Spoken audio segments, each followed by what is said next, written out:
A very good morning to all of you. हाँ जी sir.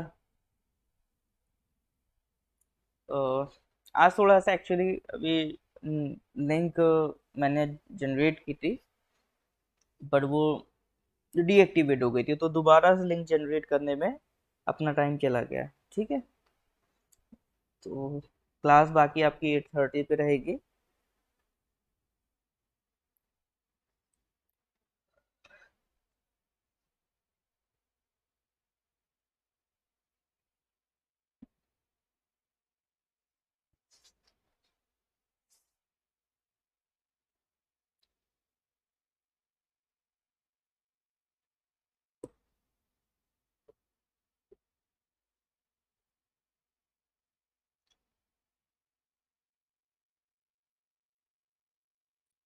Okay sir, तो start करते हैं। तो वर्ल्ड ज्योग्राफी आज से स्टार्ट कर रहे हैं, फिर से नया बैच स्टार्ट हो रहा है। तो इसमें जो टॉपिक हम डिस्कस कर रहे हैं that is your universe. Universe, solar system, इसमें से अगर आप क्वेश्चन देखेंगे तो आपका पीसीएस का प्रीलिम्स हो या फिर आपका जैसे अभी हाल फिलहाल में यूडीसी जैसे एग्जाम हो, ठीक है। तो इन सारे एग्जाम्स में ये क्वेश्चन पूछे जाते हैं। अभी आप यूडीसी वाला एग्जाम ले लो तो करीब 4 क्वेश्चन थे, 3 से 4 क्वेश्चन थे, तो डायरेक्ट डायरेक्ट ये इसी पोर्शन से आए थे।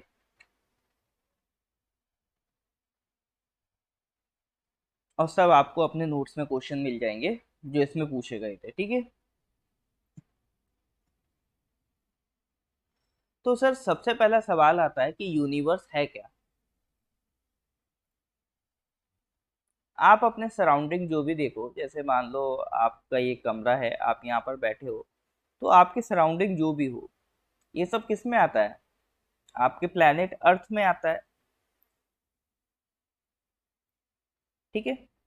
आपके प्लेनेट अर्थ में आता है। जोसेफ जी थोड़ा सा फिर से मैं कहूँगा, अगर अभी क्लास चली है तो क्लास से रिलेटेड सवाल पूछ लीजिए, कितने क्या एनरोल हो गए उससे आपको भी मतलब नहीं रखना चाहिए, या आप वो अलग से पूछ लो, ये सब बातें अभी क्लास पे फोकस करिए, ठीक है। तो अगर मैं आपसे कहूँ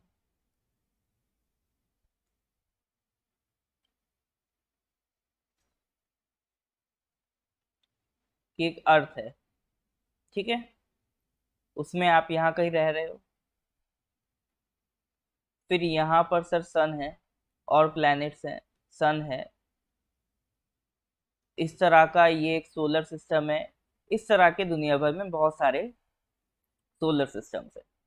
तो अगर इन सब को हम कलेक्टिवली कंबाइन कर लें, ठीक है, ये सोलर सिस्टम मिल गए तो गैलेक्सीज बन गई, गैलेक्सीज मिल गए, तो एक कलेक्टिवली जो टर्म यूज होता है वो यूज होता है यूनिवर्स। अगर बेसिक में बात करूं तो एवरीथिंग, ईच एंड एवरीथिंग जो आपके सराउंडिंग में है, जो भी आप इमेजिन कर पाते हो, वो किसका पार्ट है, यूनिवर्स का। जो भी मैटर आप देखते हो, जो भी एनर्जी आप आसपास अपने देखते हो, तो ये सब किसका पार्ट है सर, यूनिवर्स का। तो यूनिवर्स बोले तो सर एवरीथिंग। कॉस्मोस का मतलब भी यूनिवर्स होता है, ठीक है। आपने वर्ड सुना होगा कॉस्मोलॉजी। कॉस्मोलॉजी क्या होता है,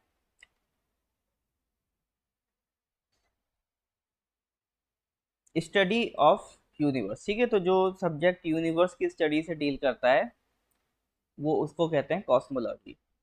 कॉस्मो हो गया यूनिवर्स। कॉस्मिक का मतलब होता है एक यूनिवर्स से रिलेटेड जो वर्ड हो, ठीक है। तो कॉस्मिक रेज मतलब जो आपकी यूनिवर्स में रेज पाई जाती हैं उनको कहते हैं कॉस्मिक रेज, ठीक है। ये highly energetic atomic nucleus rays होती हैं जो स्पेस में ट्रैवल करती हैं। कॉस्मोलॉजी मैंने बता दिया, साइंटिफिक स्टडी ऑफ यूनिवर्स।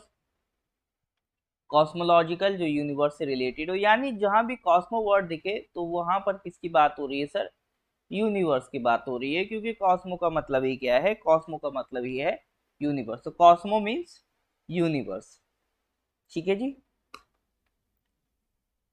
इसी तरह से एक वर्ड होता है एस्ट्रोनॉमी। एस्ट्रोनॉमी क्या होता है, जो आप स्टार्स, प्लैनेट्स, कॉमेट्स, जो ऑब्जेक्ट्स हैं, यूनिवर्स के जो ऑब्जेक्ट्स हैं उनकी अगर आप स्टडी करो तो वो एस्ट्रोनॉमी होता है। एज ए होल यूनिवर्स की स्टडी करो वो कॉस्मोलॉजी होता है। तो इस तरह के क्वेश्चन बनते रहते हैं। जैसे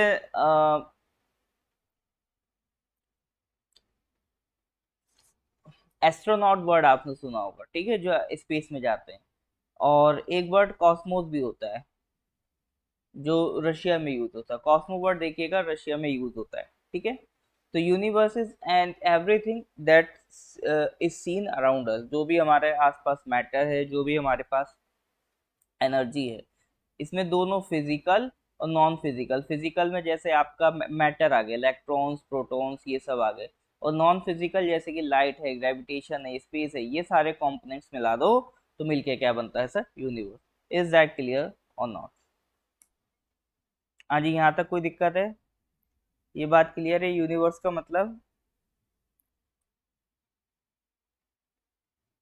अभी थोड़ा सा स्लो चलेंगे, फिर धीरे धीरे धीरे धीरे अपन गियर अप करेंगे, ठीक है।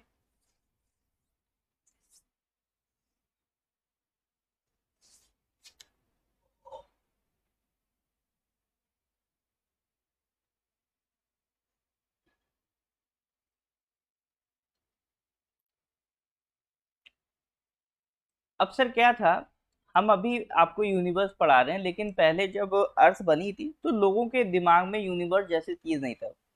पहले लोगों को क्या दिखती थी, अर्थ दिखती थी। तो हमने सोचा सर अर्थ की स्टडी करें, हम ढूंढने की कोशिश करें ओरिजिन क्या है अर्थ का। लेकिन जब हम अर्थ के ओरिजिन को ढूंढने निकले, तब हमने सोचा कि यार अर्थ जैसे तो बहुत सारे प्लैनेट्स हैं, और सब किससे रिलेटेड हैं, ये सब रिलेटेड है आपका यूनिवर्स से। तो हमने सोचा क्यों ना एक बार हम यूनिवर्स के ओरिजिन की बात करें। अगर यूनिवर्स के ओरिजिन को हम समझ लेते हैं तो अर्थ का ओरिजिन तो उसका जस्ट एक सेट हो जाएगा, जस्ट एक पार्ट हो जाएगा। वरना पहले हम अर्थ के ओरिजिन की बात करते थे, पहले हम कहते थे कि गैसेस, क्लाउड का एक गैसेस था जिसे हम कहते थे नेबुला। नेबुला क्या था, क्लाउड, गैसेस का क्लाउड था, ठीक है। उससे वो क्लाउड घूमते घूमते घूमते घूमते घूमते घूमते बन गया एक प्लैनेट, दैट इज अर्थ। इसको नेबुलर थ्योरी भी कहते हैं, ठीक है। नेबुलर हाइपोथेसिस थ्योरी भी ये कहलाई जाती है। बट ये सब अब चीजें ज्यादा यूज नहीं होती है, क्योंकि पहले हम अर्थ के ओरिजिन की बात करते थे, बट अब हम शिफ्ट हो गए किसकी तरफ, यूनिवर्स के ओरिजिन की तरफ। अब हम किसकी बात करेंगे, यूनिवर्स के ओरिजिन की बात करेंगे। तो अभी हाल फिलहाल में अगर आप देखो तो यूनिवर्स सर कितना पुराना है, ऐसे ही होगा सर 100-200 साल नहीं सर। यूनिवर्स आपका 13.8 बिलियन ईयर्स पुराना है, ठीक है। ये नंबर याद रखना, 13.8 बिलियन ईयर्स, इतना पुराना है। अब ये नंबर एग्जैक्ट नहीं है, ठीक है, एग्जैक्ट नहीं, कहीं पर हो सकता है 13.5 भी आपको लिखा मिल जाए। तो अप्रोक्सीमेटली, अप्रोक्सीमेटली इतना पुराना माना जाता है यूनिवर्स को, ठीक है, 13.8 बिलियन ईयर्स। अब लेकिन सर यूनिवर्स का ओरिजिन कैसे हुआ, यूनिवर्स बना कैसे? तो इसके लिए भी बहुत सारी थ्योरीज हैं, जिनमें जो सबसे प्रिवेलेंट, सबसे ज्यादा जो मानने वाली थ्योरी है वो है बिग बैंग थ्योरी। यूनिवर्स कैसे बना इसको लेके बहुत सारी थ्योरी हैं, बट जो वाइडली एक्सेप्टेड, सबसे ज्यादा पॉपुलर थ्योरी है, वो कौन सी सर, बिग बैंग थ्योरी। अब देखो बिग बैंग थ्योरी अपन फिजिक्स नहीं पढ़ रहे हैं यहाँ पे, तो बहुत डिटेल में नहीं पढ़ेंगे, बस एक बेसिक आइडिया लेंगे कि सर ये बिग बैंग थ्योरी में होता क्या है, बिग बैंग थ्योरी एक्चुअल में है क्या। तो हमें क्या करना है सर, एक बस एक बेसिक आइडिया लेना है। तो बिग बैंग थ्योरी की अगर मैं बात करूं तो पहले एक छोटा सा एटम था, ठीक है, छोटा सा एटम, एक सिंगल एटम था, जिसका प्रेशर मतलब बहुत हाई एनर्जी थी, कह सकते हो आप, बहुत हाई एनर्जी थी इसके पास, ठीक है। अब आप खुद इमेजिन करो कि अगर मान लो कोई एकदम से कोई गरीब आदमी हो, उसके पास 50 लाख करोड़ रुपए आ जाए, ठीक है, इतना बड़ा, ठीक है। मैं इतना बड़ा अमाउंट इसलिए बता रहा हूँ ताकि इमेजिन करा पाऊँ कि इसके पास एनर्जी कितनी हाई है। कोई गरीब आदमी, उसके पास अडानी जी की मान लो पूरी संपत्ति आ जाए, तो वो एकदम से क्या होगा, हाइपर हो जाएगा सर, ठीक है, घबरा जाएगा, अनस्टेबल हो जाएगा। तो वही कंडीशन क्या है इस एटम की है। साइज में तो छोटा है। अब अंबानी जी के पास अडानी जितनी संपत्ति आ जाए तो वो उसको एडजस्ट कर लेंगे, क्यों, उनका साइज बड़ा है। ये एटम का साइज छोटा है, इसकी एनर्जी बहुत ज्यादा हाई है, तो ये क्या हो जाएगा सर, अनस्टेबल हो जाएगा। और जब ये अनस्टेबल हो जाएगा तो एक दिन कुछ हुआ सर, क्या हुआ, एक दिन कुछ ऐसा हुआ, ये भाई साहब कर गए एक्सप्लोड, ये भाई साहब कर गए एक्सप्लोड। और इसमें से कुछ गैसेस निकली, कुछ आपका एनर्जी निकली, ठीक है, कुछ गैसेस निकली, कुछ आपका एनर्जी निकली, और वो कन्वर्ट होते होते होते होते आप नोटिस करोगे डिफरेंट डिफरेंट डिफरेंट डिफरेंट क्या बनते गए, पार्टिकल्स बनते गए। सिंगल एटम था, एक्सप्लोड हुआ, इस तरह से ये आपके पार्टिकल्स बनते गए, और ये पार्टिकल्स आपके इस तरह से एक्सपेंड होते चले गए। ये एक्सपेंशन का प्रोसेस चलता गया, और इस तरह से ये जो पार्टिकल्स थे ये धीरे धीरे आपका क्या बना लिए, ये बना लिया आपका यूनिवर्स। कोई पार्टिकल बन जाएगा मून, कोई बन जाएगा अर्थ, कोई बन जाएगा सन। इस तरह से ये पार्टिकल्स डिफरेंट डिफरेंट फॉर्म्स लेते गए, और कलेक्टिवली ये एक्सप्लोड होके, एक्सपैंड होके, ये क्या बन गया, यूनिवर्स। ठीक है, ये क्या बन गया, यूनिवर्स। तो this is the basic theory of the origin of the earth. हाँ जी सर, ये क्लियर है कि नहीं, is that clear or not?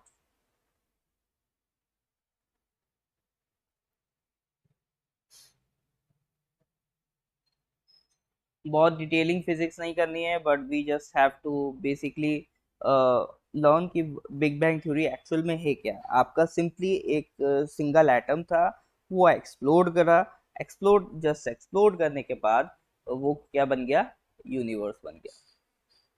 ये बिग बैंग थ्योरी ऐसा कहती है, ठीक है। ऐसा नहीं था कि मैं टाइम मशीन लेके पीछे गया फिर मैंने वहां चेक करा क्या हो रहा है, ठीक है। तो जो आपका थ्योरी ने बताया वो मैंने आपको बताया।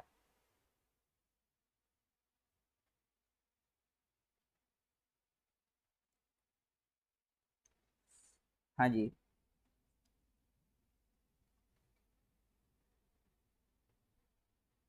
ठीक है। तो ये बेसिक मतलब क्लियर रखना है बिग बैंग थ्योरी का। तो अगली बार कोई पूछे कि sir big big bang theory क्या है, तो ये नहीं, तो ये तो नहीं बताओगे कि नेटफ्लिक्स का एक शो है बिग बैंग थ्योरी, ठीक है। तो बिग बैंग थ्योरी किससे डील करता है, ओरिजिन ऑफ यूनिवर्स से। अब देखो आपके में जो सवाल आएगा वो इस तरह से पूछ लेगा कि big bang theory is related to what, है ना, रिलेटेड टू व्हाट। तो पता न होना चाहिए ओरिजिन ऑफ यूनिवर्स। ये ऐसे आ जाएगा, ओरिजिन ऑफ यूनिवर्स से रिलेटेड कौन सी थ्योरी है, तो चार पांच थ्योरी लिखी होंगी, उसमें से एक बिग बैंग थ्योरी भी होगी। तो वहां पर आपको बिग बैंग थ्योरी टिक कर देना है कि सर हाँ, big bang theory is related to origin of universe.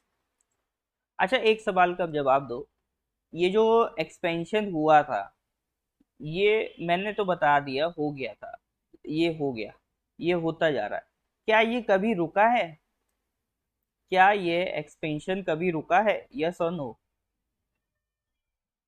इसका आंसर दीजिए। ये जो एक्सपेंशन हुआ था ओरिजिन ऑफ यूनिवर्स में, तो ऐसा कभी हुआ क्या, क्या जो एक्सपेंशन है रुक रुक गया हो? बिल्कुल, ये कभी नहीं रुका, ये आज भी एक्सपेंड हो रहा है। और यही इसकी बहुत खास बात है इस थ्योरी की, कि ये मानता है कि जो यूनिवर्स का एक्सपेंशन ये हुआ था, ये अभी भी होता जा रहा है, ये अभी भी नहीं रुका है।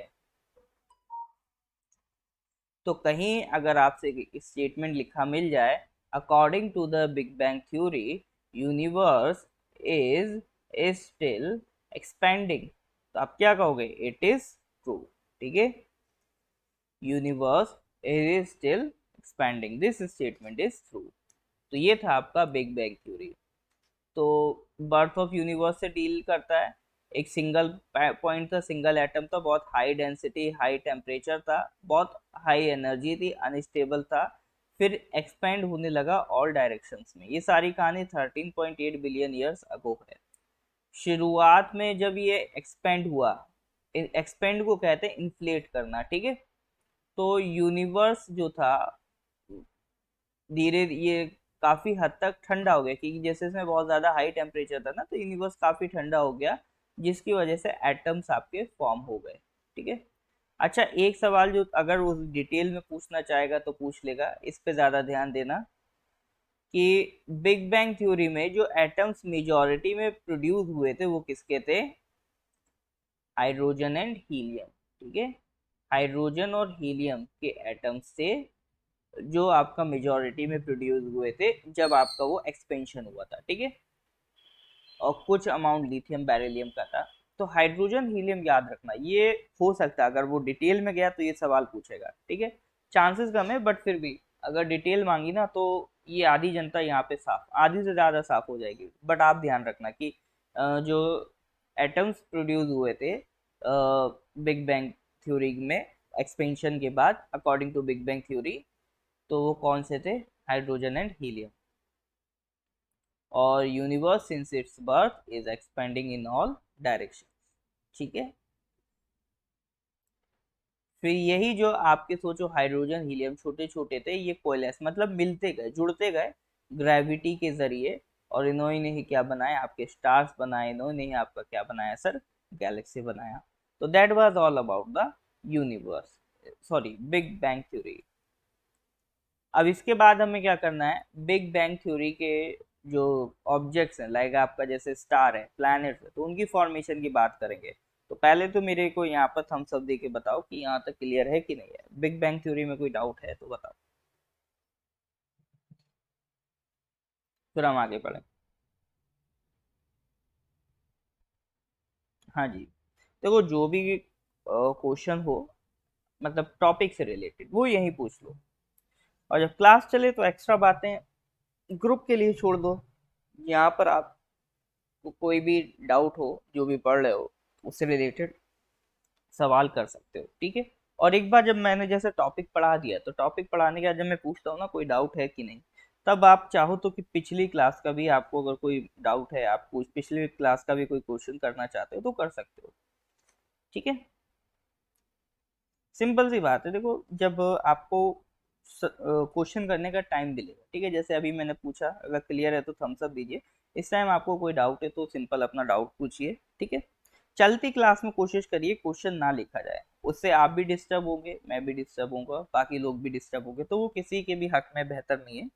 तो बेहतर क्या है सर, कि जब आपकी क्लास चल रही हो, वो आपको डाउट पूछने का टाइम दिया जाए, तब आप आराम से पूछ सकते हैं, आपको सफिशिएंट टाइम मिलेगा अपने सवाल पूछने का। ठीक है, हाँ देखो जैसे ये सवाल आया, आप दीजिएगा प्रीमोर्डियल एलिमेंट्स क्या होते हैं? प्रीमोर्डियल एलिमेंट्स का मतलब होता है, एक होता है ना जो फंडामेंटल एलिमेंट्स, फंडामेंटल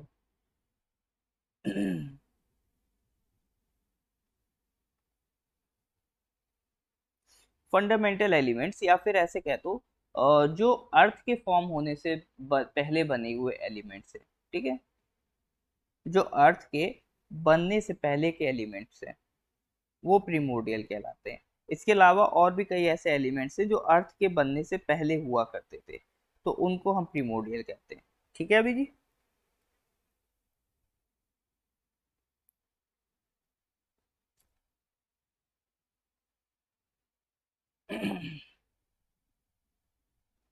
हाँ जी, किसी को और कोई डाउट नहीं है?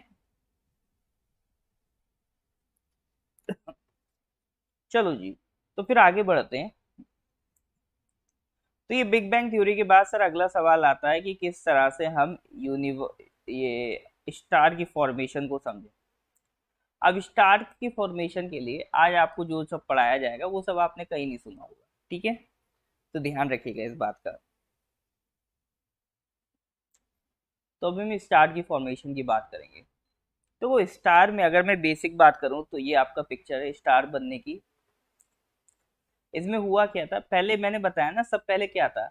गैसेस थी, ये हाइड्रोजन हीलियम, इनके क्लाउड्स बने, धीरे धीरे गैसेस कंबाइन हुए, इनके क्या बने? क्लाउड्स बने इस तरह से।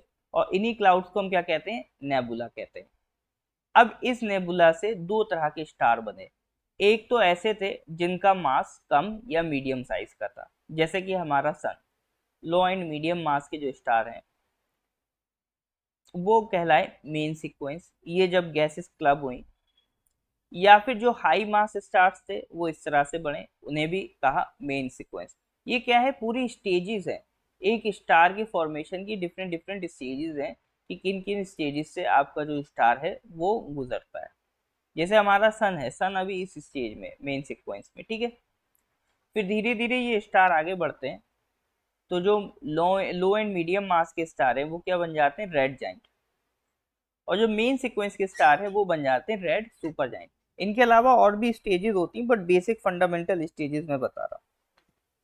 फिर ये रेड जाइंट एक्सप्लोड करते हैं, फिर ये बनते हैं आपका प्लैनेटरी नेबुला। फिर ये एंड में आके व्हाइट ड्वार्फ बन जाते हैं, ठीक है। तो व्हाइट ड्वार्फ कौन से स्टार बनते हैं, लो एंड मीडियम मास स्टार। आपने सुना होगा कि कोई स्टार व्हाइट ड्वार्फ बन रहा है, कोई ब्लैक होल बन रहा है, तो वो मतलब क्या है, वो मास पे डिपेंड करता है, ठीक है, मास की लिमिट्स।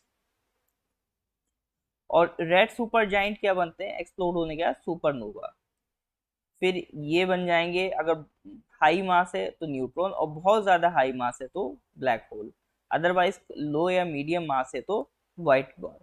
तो एक जो स्टार है उसका एंड क्या होता है, या तो व्हाइट ड्वार्फ होगा, या न्यूट्रॉन स्टार होगा, या ब्लैक होल होगा। तो ये सब क्या होते हैं, ये एंड्स होते हैं किसी भी स्टार के। अब वन बाय वन एक स्टेज को हम देखें तो, एक तो हमने स्टेज देख ली आपकी नेबुला, ठीक है, नेबुला एक स्टेज होती है। एक मेन सीक्वेंस देखी, मेन सीक्वेंस से भी पहले दो स्टेज होती हैं, प्रोटो स्टार, टॉरी स्टार, ठीक है। तो नेबुला क्या है, एक स्टार का बर्थ प्लेस है। प्रोटो स्टार में क्या होता है, एक अर्ली स्टेज होती है स्टार फॉर्मेशन की, जहां पर अभी न्यूक्लियर फ्यूजन स्टार्ट होना बाकी है। न्यूक्लियर फ्यूजन आपका स्टार्ट नहीं हुआ है, ठीक है। स्टार्स में अगर आप बात करो तो ये सर बात क्या होती है, न्यूक्लियर फ्यूजन। न्यूक्लियर फ्यूजन का मतलब होता है कि जब, जैसे हमने अभी बात करी, स्पेस में क्या है, हाइड्रोजन है, हीलियम है। तो जब हाइड्रोजन और हीलियम जैसे पार्टिकल्स मर्ज होते हैं, जैसे मान लो दो आपके हाइड्रोजन मिलके क्या बना गए, हीलियम बना गए।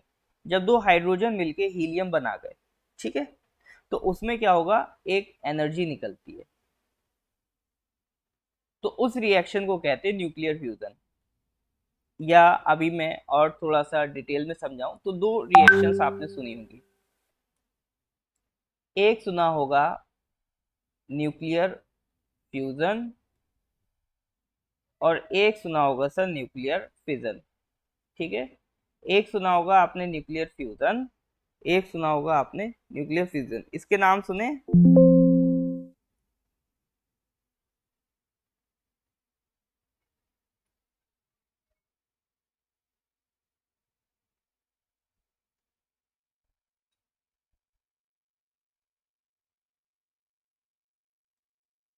हाँ जी सर, इनके नाम सुने, न्यूक्लियर फ्यूजन और न्यूक्लियर फिजन।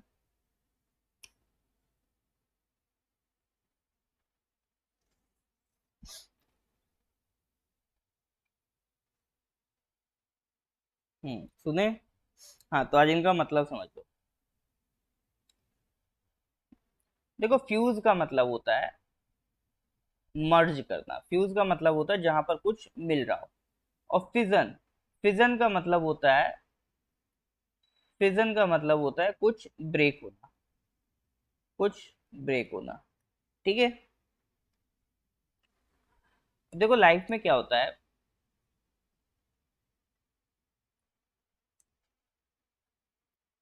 एक स्टेबल पॉइंट होता है, ठीक है। एक स्टेबल पॉइंट होता है लाइफ में, अगर आप देखो तो एक स्टेबल पॉइंट होता है। उससे नीचे अगर आप जाओगे तो आपको लगेगा आगे बढ़ो, उससे अगर आगे बढ़ गए तो आपको लगेगा पीछे आ जाओ,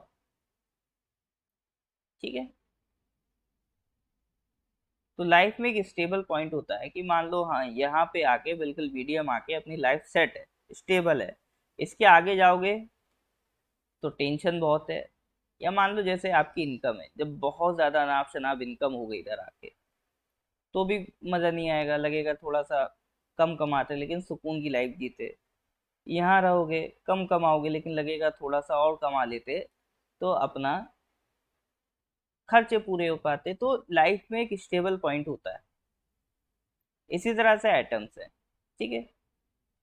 एटम में भी क्या होता है, एक पॉइंट पे आके वो स्टेबल होते हैं। जो कम एटॉमिक नंबर वाले हैं, यहाँ पे आप मान लो एटॉमिक नंबर, ठीक है, यहाँ पे उनकी बाइंडिंग एनर्जी का एक कर्व होता है इस तरह से, पर न्यूक्लियन। तो अगर उनके पास एटॉमिक नंबर कम है, ठीक है, एटॉमिक नंबर कम है, तो वो क्या चाहेंगे, अपना एटॉमिक नंबर बढ़ा लें। तो जो सबसे स्टेबल माना जाता है वो माना जाता है एटॉमिक नंबर 56 आयरन। ठीक है, इनकी इनका पर्पस होता है यहाँ तक पहुंचना। तो अगर एटॉमिक नंबर कम है, मान लो जैसे हाइड्रोजन है, हीलियम है, इनका एटॉमिक नंबर क्या है, 1 है, 2 है, तो ये क्या करेंगे, आपस में जुड़ने की कोशिश करेंगे, आपस में जुड़ने की कोशिश करेंगे ताकि यहाँ तक पहुंचा जा सके इस नंबर तक। ठीक है, तो इस तरह के एलिमेंट्स क्या करेंगे, आपका न्यूक्लियर फ्यूजन करेंगे। ठीक है, ये मर्ज होने के लिए क्या करेंगे, न्यूक्लियर फ्यूजन रिएक्शन करेंगे। लेकिन कुछ होते हैं जैसे यूरेनियम है 235, तो ये तो सर खुद इतना हैवी नंबर है, ये क्या करेगा, अपने आप को ब्रेक करेगा। ठीक है, ये अपने आप को ब्रेक करेगा पीछे आने के लिए। तो जब ये ब्रेक करेगा, तो ब्रेक को सर हम क्या कहते हैं, फिजन कहते हैं। तो जब यूरेनियम 235 जैसे रेडियो एक्टिव मटेरियल्स होते हैं, तो वो कौन सी रिएक्शन करते हैं, न्यूक्लियर फिजन रिएक्शन करते हैं, क्योंकि उन्हें अपने पार्टिकल्स ब्रेक करके पीछे लौटना होता है। इसी तरह से जो हाइड्रोजन हीलियम है, ये कौन सी रिएक्शन करते हैं, ये न्यूक्लियर फ्यूजन रिएक्शन करते हैं, क्योंकि इन्हें आगे बढ़ना होता है, एटॉमिक नंबर अपना बढ़ाना होता है।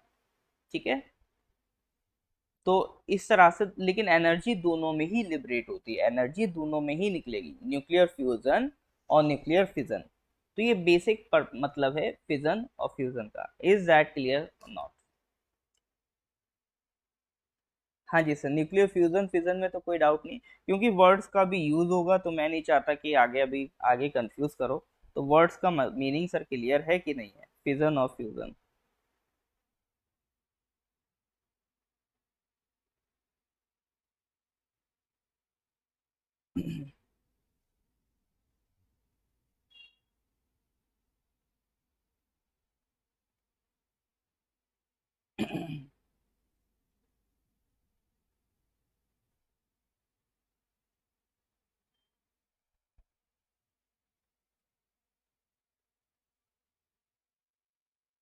हाँ जी सर, इसमें तो कोई दिक्कत नहीं है, फिजन में और फ्यूजन में। तो अगर छोटा एटॉमिक नंबर है तो वो इंटीग्रेट करेगा, वो कहलाएगा सर फ्यूजन। और बड़ा एटॉमिक नंबर है तो डिसइंटीग्रेट करेगा, टूटेगा, तो वो कहलाएगा फिजन। कंफ्यूज मत होना, फिजन मतलब ब्रेक होना होता है, फ्यूज मतलब मर्ज होना।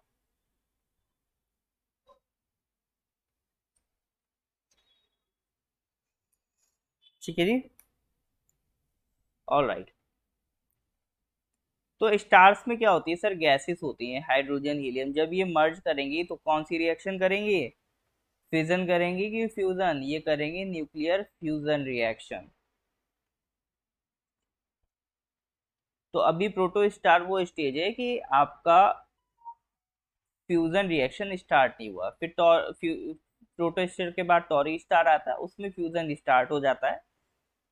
और जब आता है ये अपना मेन सीक्वेंस स्टार में, तो ये स्टैब्लिश हो चुका है। ठीक है, आपका जो फ्यूजन रिएक्शन है वो फुल स्विंग में है, बेहतरीन तरीके से स्टार्ट हो चुका है, कंप्लीटली स्टार्ट हो चुका होता है मेन सीक्वेंस स्टार में। ठीक है, तो एक जो मेन सीक्वेंस स्टार आते आते आपका जो न्यूक्लियर फ्यूजन रिएक्शन है वो कंप्लीटली क्या हो गया, स्टार्ट हो गया। ठीक है, फिर इसके बाद अभी जो हमने बात करी रेड जाइंट और रेड सुपर जाइंट, ये अलग फॉर्मेशन बनेगी जब इसका क्या कहते हैं, स्टार आगे बढ़ता चला जाएगा। ठीक है, तो ये एक और इमेज है, दिखाना चाहता हूँ, एक मिनट, एक मिनट बस,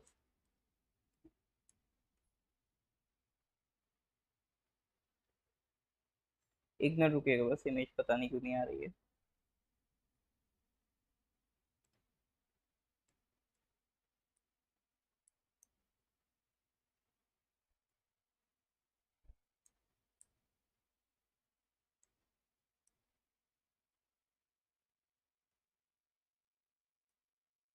अभी फिर से लगा रहा हूँ मैं इसे।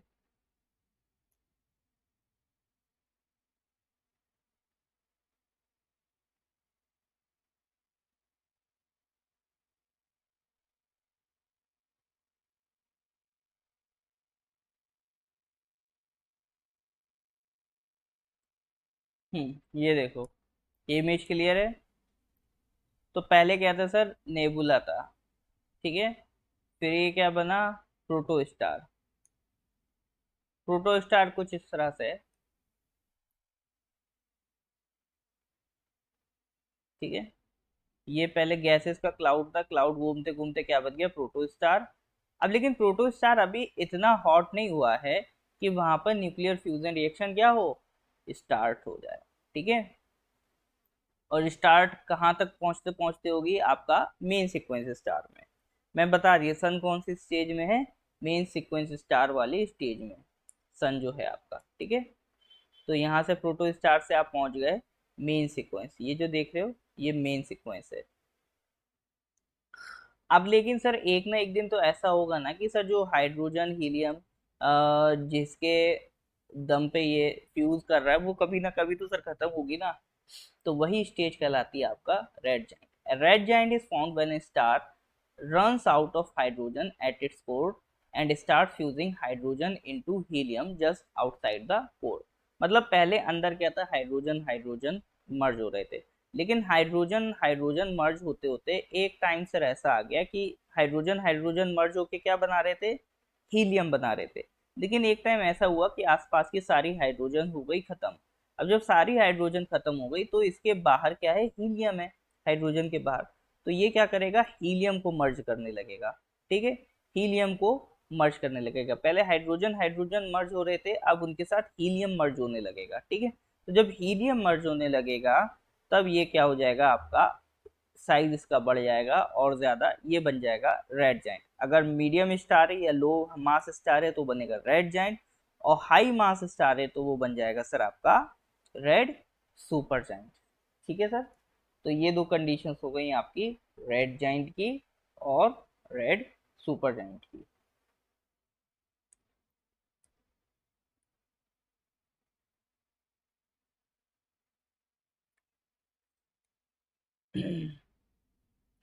अब लेकिन अगर उसका मास कम है, ठीक है, रेड जाइंट बन गया, मास अगर उसका कम है तो आगे क्या होगा, एक ना एक दिन तो सर ये हीलियम भी खत्म होना है ना। ये हीलियम जो बाहर से उठा उठा के ला रहा है इसके आउटसाइड में, ये भी एक दिन खत्म होगा। तो जब ये completely fuel out of fuel हो गया तो स्टार क्या होगा, कोलैप्स करेगा, ठीक है। अंदर क्या है सर, ग्रेविटी भी, तो ग्रेविटी के चलते स्टार क्या करेगा, कोलैप्स करेगा और इसकी जो आउटर लेयर्स हैं वो इजेक्ट हो जाएंगी, ठीक है। पहले क्या था, अंदर इतनी हीट जनरेट हो रही थी कि ये पूरे सबको एक साथ ग्रैब करा हुआ था, ठीक है। सबको एक साथ ग्रैब करा हुआ था तो आपको इस तरह से दिख रहा था। लेकिन जैसे ही अंदर का फ्यूल खत्म हुआ, कोर में जो रिएक्शन चल रही वो खत्म हुई, तो जो बाहर की लेयर्स हैं वो क्या हो जाएंगी सर, इससे इजेक्ट हो जाएंगी। ये बाहर की लेयर्स यहाँ से इजेक्ट हो गई, बस एक अंदर कुछ कोर हिस्सा बचेगा, और यही हिस्सा क्या बन जाएगा आपका, ड्वार्फ बन जाएगा, ठीक है। ये क्या बन जाएगा आपका, वाइट ड्वार्फ बन जाएगा। फिर एक दिन ये वाइट ड्वार्फ भी एनर्जी, वो लाइट एमिट करना स्टॉप कर देगा, फिर वो ब्लैक ड्वार्फ बन जाएगा। तो इस तरह से ये मीडियम और स्मॉल साइज स्टार वर्क करते हैं, ठीक है। तो सिंपली आपका मेन सीक्वेंस स्टार, यहाँ पे आपका फ्यूजन स्टार्ट हुआ, फ्यूजन स्टार्ट होने के बाद आपका हाइड्रोजन खत्म, सिर्फ हीलियम के दम पे चल रहे हैं, तो ये क्या बन गया, रेड जाइंट बन गया।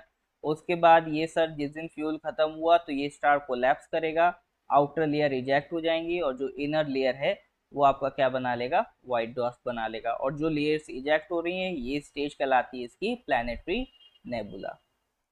हाँ जी सर, यहाँ तक कोई डाउट है।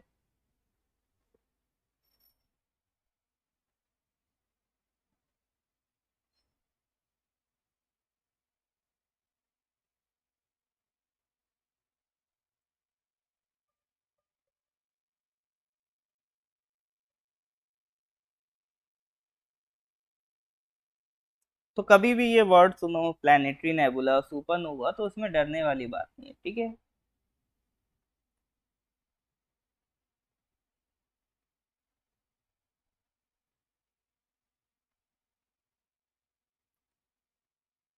अब देखो सर सेम चीज यहाँ पे, यहाँ पर मास ज्यादा था तो इसलिए रेड सुपर जाइंट बना, लेकिन यहाँ पर भी तो किसी दिन फ्यूल खत्म होगा, और जिस दिन यहाँ फ्यूल खत्म होगा ये क्या बन जाएगा सर, सुपरनोवा, एक्सप्लोड कर जाएगा ये। तो यहाँ पर क्या हो रहा है sir, explosive death of a star. तो यहाँ पर मास ज्यादा है आपका, और जब यहाँ से सुपरनोवा खत्म होगा, एक्सप्लोड कर जाएगा, फिर ये बन जाएगा फाइनली न्यूट्रॉन स्टार। अगर मास ज्यादा है और बहुत ज्यादा मास है तो वो बन जाएगा ब्लैक होल। ठीक है, वो बन जाएगा आपका ब्लैक होल। हाँ देखो गामी जी, ये सवाल आप अभी अवॉइड कर सकते थे क्योंकि हम प्लैनेट्स पे नहीं पहुंचे हैं। प्लैनेट्स पे आप पहुंचोगे, मैं खुद पढ़ाऊंगा, और आपको तो वर्ल्ड ज्योग्राफी में पढ़ाया है। ड्वार्फ प्लैनेट है प्लूटो। देखो अगर एक्स्ट्रा सवाल पूछोगे जो टॉपिक से रिलेटेड नहीं है, तो उससे आप ही कंसंट्रेशन लूज करोगे, अपना नुकसान करोगे। ठीक है, टॉपिक से रिलेटेड क्वेश्चन करिए।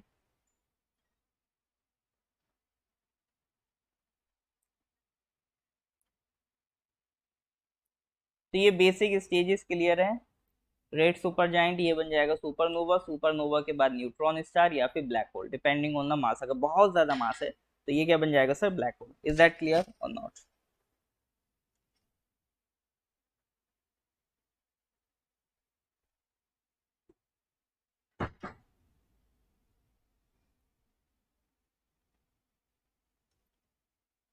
तो that is all about the formation of the star.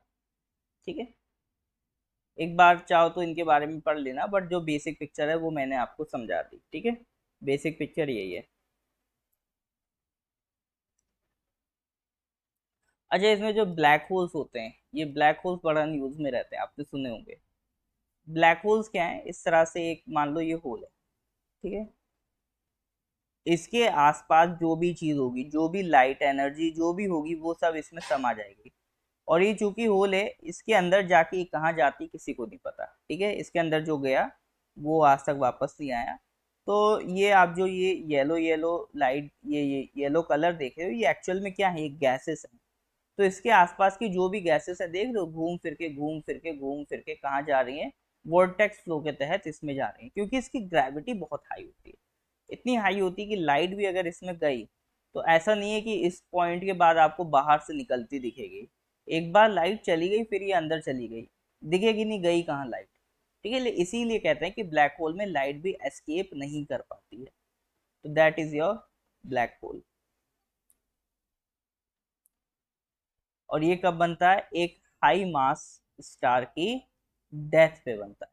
ठीक है, अब हम जैसे कह रहे हैं ना कि कोई स्टार है जिसका लो मास है, ठीक है, तो वो बनेगा व्हाइट ड्वार्फ। किसी का हाई मास है तो वो बनेगा न्यूट्रॉन स्टार एंड में। और किसी का वेरी हाई मास है, बहुत ज्यादा हाई मास है, तो वो क्या बनेगा, वो बनेगा आपका ब्लैक होल।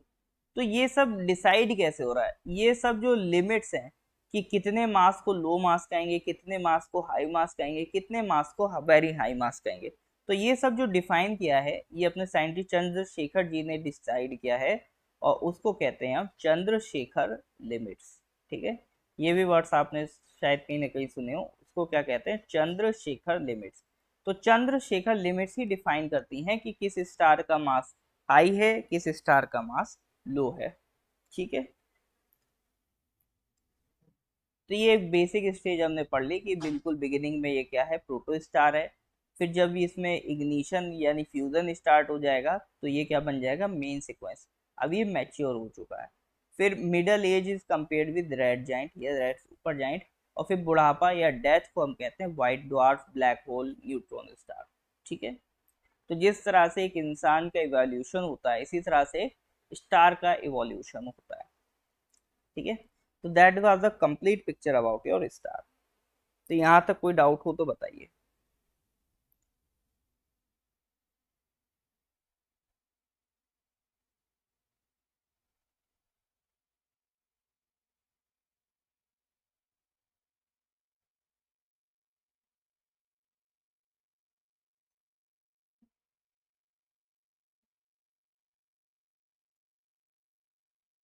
हाँ जी। यहाँ तक कुछ परेशानी है?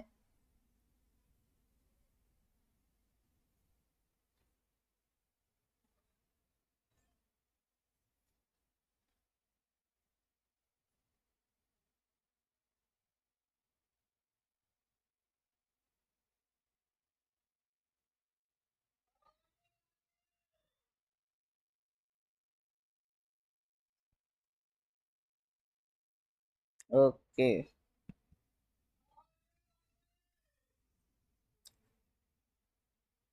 अच्छा, आप लोगों में से ऐसे कितने लोग हैं जो अभी तक एक भी क्लास अटेंड नहीं किए थे, मतलब नॉर्थ ईस्ट पीएससी में पहली बार क्लास अटेंड कर रहे हैं? मेरे ख्याल से रेबिका हैं, उमम हैं, ताना हैं, जो फर्स्ट टाइम आ रहे हैं।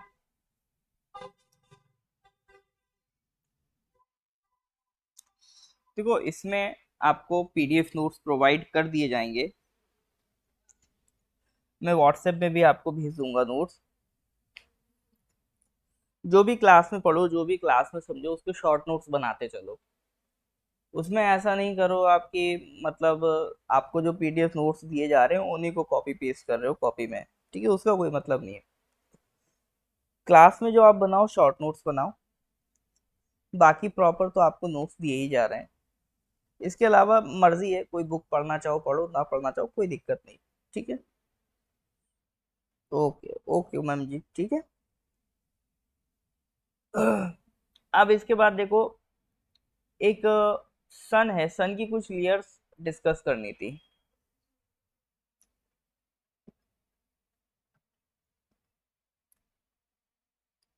सन की लेयर्स की अगर मैं बात करूं, तो एक तो हम लोग बार बार देखो एक वर्ड डिस्कस कर रहे हैं, कोर। तो कोर सर बेसिकली है क्या? ये वाला हिस्सा, यहाँ पर जहां पर आपका फ्यूजन होता है। तो जैसे अभी अपना सन है, सन मेन सीक्वेंस स्टार स्टेज में है, और यहाँ पे उसकी कोर होगी। ये कोर है। इस कोर में आपका क्या चल रहा है सर? कौन सी रिएक्शन चल रही है? फ्यूजन रिएक्शन चल रही है। ठीक है सर, यहाँ पे कौन सी रिएक्शन चल रही है? Fusion reaction. अब इसके आगे निकलोगे तो आपको अलग अलग लेयर्स मिलेंगी। रेडिएटिव जोन है, कन्वेक्शन जोन है आपका, फिर क्रोमोस्फेयर है, फोटोस्फेयर है। लेकिन इसमें जो सबसे ज्यादा इंपॉर्टेंट है वो है सर कोरोना, जो outermost layer of the sun है। जो ज्यादातर सवाल बनते हैं वो ऐसे ही बनते हैं। Innermost layer of the sun is called core, outermost layer of the sun is called corona. ठीक है। तो कोरोना सर सिर्फ मतलब बीमारी नहीं है, जो सन की आउटर मोस्ट लेयर है उसे भी हम सर क्या कहते हैं? कोरोना कहते हैं। ये भी सवाल आपको कई बार एग्जाम्स में देखने को मिल जाएगा। देखो, क्वेश्चंस ऐसा हमेशा ध्यान रखना, आपसे कंसेप्चुअल नहीं पूछे जाने वाले हैं। ठीक है। क्वेश्चंस कैसे आएंगे? फैक्चुअल आएंगे। आपसे कभी ऐसा नहीं पूछेगा कि बताओ स्टार में इतनी एनर्जी है, इतनी कम हो गई, क्या इम्पैक्ट पड़ेगा। इस तरह का सवाल नहीं आएगा। सवाल आएगा सिंपल आएगा, पूछ लेगा अच्छा बताओ जो डिफरेंट डिफरेंट स्टार की इवोल्यूशन स्टेजेस हैं, तो उसमें से सन किस में फिट होता है? तो सन बिल्कुल फिट होता है मेन सीक्वेंस स्टार।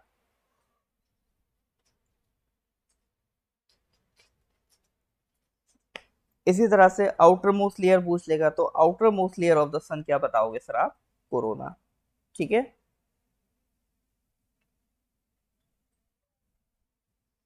तो that was the basic about your star formation, galaxy formation.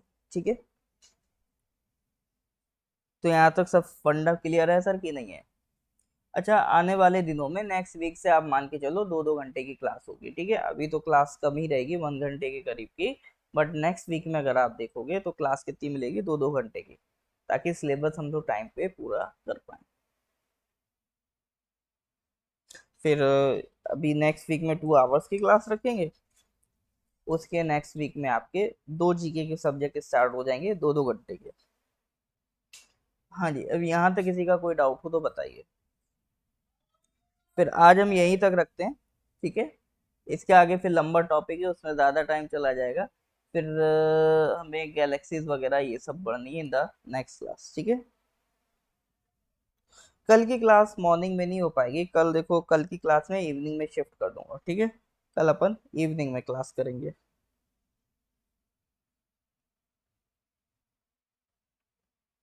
हाँ जी, किसी को कुछ डाउट पूछना है? बाकी मेरा नंबर आपको आपके जो व्हाट्सएप ग्रुप में जो आप ऐड हो उसमें भी मैं मिल जाऊंगा आपको, बाकी चाहो तो नंबर लिख लो। चलो अभी जी सिलेबस के बारे में डिस्कस करते हैं ठीक है किसी दिन। वैसे मैंने पूरा ओरिएंटेशन सेशन कराया था, मैं वो वीडियो भी आपको भेज दूंगा, ठीक है। उसमें मैंने सारा डिस्कस किया है, पीसीएस का एग्जाम, सिलेबस, पैटर्न, सब कुछ। 9990784642, ठीक है। कोई डाउट हो तो इस नंबर पर व्हाट्सएप कर दीजिएगा, ठीक है सर। तो मिलते हैं नेक्स्ट क्लास में। Till then goodbye, have a nice day.